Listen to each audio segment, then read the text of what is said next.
Today, I'm going to be going over two cash tracking improvements for POS. Number one is closing the cash tracking sessions remotely.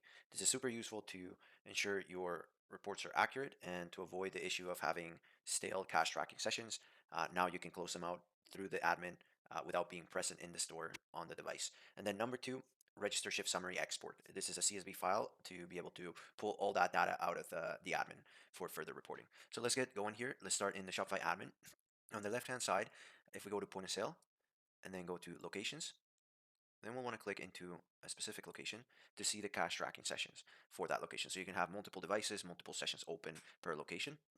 If I click, you'll be able to see here your payments, quick summary, but I can click view details. And then in here on the top right, I can export the discrepancy summary as well as the session list of multiple sessions. But the new update really is covered in the individual session. So if I click into an individual session here, which would be my device on the right hand side in the POS app, I can see the session details and I can see this new button to close the session remotely from the admin, not at the POS app. And so in the POS app, I'm just gonna go to the register to show you that I have an open register first. So if we go to the register, I can see there's an open session and my balance expected cash in the drawer should be 234.35. So if I scroll down, it should be the same in the admin here. So I'm going to go ahead and remotely close the session in the admin. So when I click close session, I'll get this nice pop-up with the expected cash balance. So in here, I should be counting what's in the drawer, confirming with the store. Let's say I have only $200.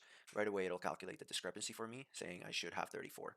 The other really nice thing here is that it is a validation step. So if I choose to end the session, it won't let me until I confirm and validate that there is that discrepancy. So once I click check, I can add my notes and say whatever the reason was for not being balanced. And then this last step is to confirm what you want to leave in the cash drawer as a float for the next day, or if you want to completely zero out, you can do so as well. So I'm going to go ahead and click end session. And now I've closed that tracking session remotely from the admin. If I go into the POS app, I should be able to see now I don't have that view open session. It's prompting me to start a new tracking session.